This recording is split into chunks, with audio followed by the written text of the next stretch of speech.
यह वीडियो बहुत ही ज़बरदस्त वीडियो है। इस वीडियो के अंदर मैंने एक कहानी के बारे में बताया हूँ, जिस कहानी का नाम है कबूतर का जोड़ा और शिकारी। वीडियो में आगे बढ़ने से पहले आप हमारे चैनल को सब्सक्राइब कर दिए। चले बिना किसी देरी के वीडियो में आगे बढ़ते हैं। एक जगह एक लोभी और निर्दय व्याध रहता था। पक्षियों को मारकर खाना ही उसका काम था।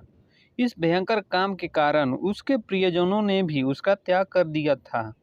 तब से वह अकेला ही हाथ में जाल और लाठी लेकर जंगलों में पक्षियों के शिकार के लिए घूमा करता था। एक दिन उसके जाल में एक कबूतरी फंस गई। उसके लेकर जब वह अपनी कुटिया की ओर चला तो आकाश बादलों से घिर गया। मूसलाधार वर्षा होने लगी। सर्दी से ठिठुर कर व्याध आश्रम की खोज करने लगा। थोड़ी दूरी पर एक पीपल का वृक्ष था। उसके खोल में घुसते हुए उसने कहा, यहाँ जो भी रहता है मैं उसकी शरण चाहता हूँ। इस समय जो मेरी सहायता करेगा उसका जन्म भर ऋणी रहूँगा। उस खोल में वही कबूतर रहता था जिसकी पत्नी को व्याध ने जाल में फंसाया था। कबूतर उस समय पत्नी के वियोग से दुखी होकर विलाप कर रहा था। पति को प्रेमातुर पाकर कबूतरी का मन आनंद से नाच उठा। उसने मन ही मन सोचा, मेरे धन्य भाग है जो ऐसा प्रेमी पति मिला है। पति का प्रेम ही पत्नी का जीवन है। पति की प्रशंसा से ही स्त्री जीवन सफल होता है। मेरी जीवन सफल हुआ। यह विचार कर वह पति से बोली, पतिदेव, मैं तुम्हारे सामने हूँ। इस व्याध ने मुझे बांध लिया है। यह मेरे पुराने कर्मों का फल है। हम अपने कर्म फल से ही दुख भोगते हैं।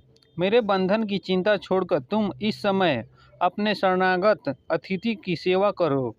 जो जीव अपने अतिथि का सत्कार नहीं करता, उसके सब पुण्य छूटकर अतिथि के साथ चले जाते हैं और सब पाप वहीं रह जाते हैं।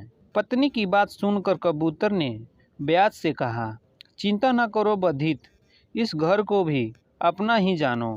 कहो मैं तुम्हारी कौन सी सेवा कर सकता हूँ। व्याध, मुझे सर्दी सता रही है, इसका उपाय कर दो।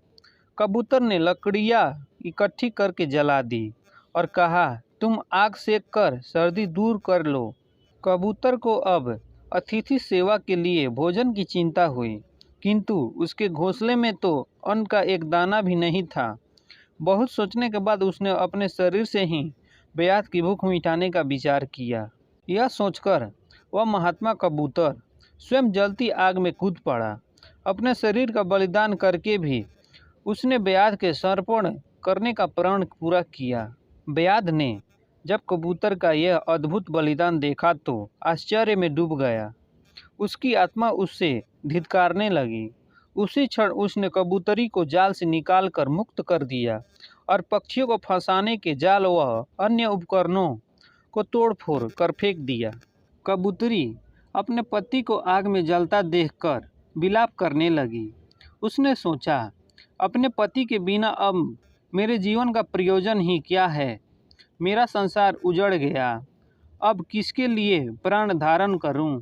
यह सोचकर वह पतिव्रत भी आग में कूद पड़ी।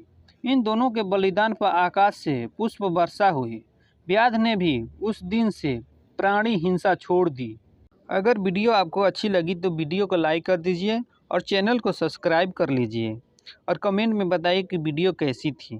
पूरा वीडियो देखने के लिए बहुत बहुत धन्यवाद।